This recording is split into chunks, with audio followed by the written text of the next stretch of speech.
Selamat pagi dokter dan teman-teman, saya Afifa. Di sini saya akan membahas tentang vulnus perforatum. Jadi untuk definisinya adalah luka tembus yang mengenai jaringan tubuh secara penuh hingga membentuk jalur masuk dan keluar, serta bisa melibatkan struktur dalam seperti otot, pembuluh darah, dan juga organ.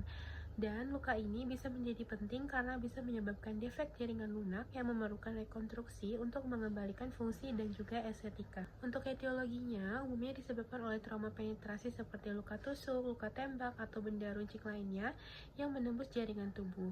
Cedera dengan energi tinggi seperti luka tembak bisa menyebabkan terjadinya kerusakan jaringan yang luas akibat dari efek kavitasi dan devitalisasi jaringan. Dan untuk etiologi dinilai berdasarkan dari luas zona cedera dan viabilitas jaringan yang akan menentukan strategi dalam rekonstruksi. Anamnesisnya harus mencakup mekanisme trauma, waktu kejadian, serta jenis benda penyebab luka untuk menilai dari derajat kerusakan jaringan. Keluhan seperti nyeri, perdarahan, dan gangguan fungsi, misalnya gangguan gerak pada ekstremitas atau bicara pada wajah, perlu digali secara sistematis. Penting juga menilai dari dampak luka terhadap fungsi dan estetika. Untuk pemeriksaan fisiknya, yang dimulai dengan inspeksi dilakukan untuk menilai dari lokasi luka, ukuran defek, serta adanya luka masuk dan keluar. Palpasi dilakukan untuk menentukan adanya kedalaman luka dan viabilitas jaringan di sekitarnya. Dan pemeriksaan neurovaskular juga penting untuk menilai adanya kerusakan saraf dan pembuluh darah yang memerlukan tindakan rekonstruksi. Evaluasi unit estetika dan kehilangan jaringan menjadi aspek penting dalam perencanaan rekonstruksi. Untuk pemeriksaan penunjangnya, yang pertama ada pemeriksaan laboratorium seperti hemoglobin dan leukosit yang digunakan untuk menilai dari perdarahan dan juga infeksi.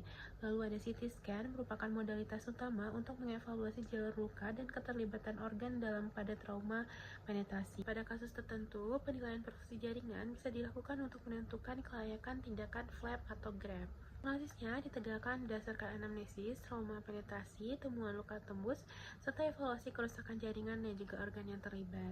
Diagnosis harus mencakup dari derajat kehilangan jaringan serta keterlibatan struktur seperti saraf, tendon, dan juga pembuluh darah. Untuk tata laksananya, untuk prinsip utama dan awalnya adalah dengan mengikuti prinsip ABCDE, Airway, Breathing, Circulation, Disability, dan juga Exposure untuk memastikan dari stabilitas dari pasien. Untuk tindakan bedanya, yang pertama ada debridement yang dilakukan untuk mengangkat jaringan nekrotik dan mencegah infeksi serta mempersiapkan luka untuk rekonstruksi. Lalu yang kedua ada rekonstruksi yang dilakukan secara bertahap mulai dari penutupan primer hingga flap bebas sesuai dengan luas dan kedalaman dari defek jaringan. Lalu yang ketiga, repair dari struktur yang penting seperti saraf, tendon, dan pembuluh darah yang dilakukan untuk mengembalikan fungsi optimal. Bisa juga diberikan terapi tambahan seperti antibiotik dan profilaksis tetanus yang diperlukan pada luka dalam atau terkontaminasi. Rehabilitasi juga penting seperti fisioterapi untuk mencegah dari disfungsi dan juga deformitas jangka panjang.